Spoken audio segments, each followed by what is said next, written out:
Why the way you ask people for advice is totally messed up and is never going to get you anywhere, and how to fix it. Written by Khatzumoto, posted in May of 2014. So, I get all kinds of emails from breathless kids wanting me to tell them exactly how to do it, how to get used to a language, and they want it all. They want to know every single detail. They've never made an MCD in their life, but they want to know right now, in advance, exactly whether what they're doing is right and whether or not it's going to work. There's nothing wrong with that kind of conscientiousness, except for its timing. Let's pretend that you're cheap with your money but loose with your time. Read, a college student, LOL. So you've decided to take a road trip from Nueva York to Los Angeles. Do you really need to know every twist and turn? Do you really need a list of every single turn and every single road between Russ and Daughters on Houston Street and the Book Off in Torrance? No. All you really need to know is the next step, the next turn. And when you get there, you can check again to make sure if you're going in the right direction. Ask around. The map is not the territory. Things go out of date quite rapidly. Roads are under repair sometimes.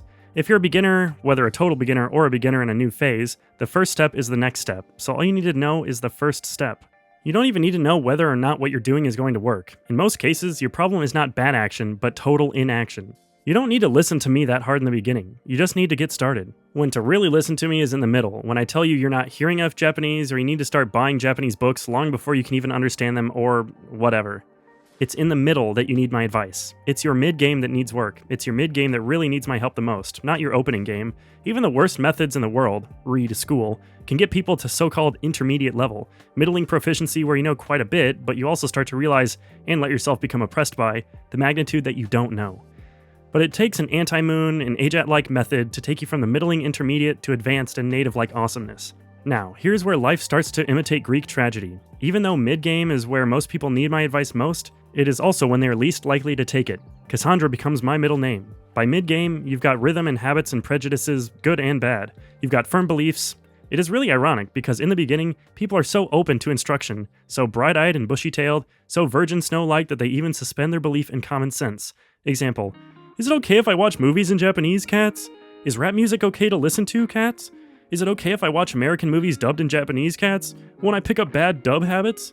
To me, these questions defy belief. If I sit back calmly, sip some organic milk, and have just had a professional massage, then I've got enough control over my anger reflex to not just lash out with a flippant remark, and I can momentarily see how a person could be asking me questions like those. Incidentally, the answer to almost all these questions is simple. Do Japanese kids do it? Then 999,999 times out of a million times, it'll be good for you too. But yeah, Cassandra syndrome, because by mid-game, not only do unorthodox methods get rejected, so does common sense. Beginners often refuse to think for themselves, while intermediates refuse any ideas that defy those they accepted as beginners.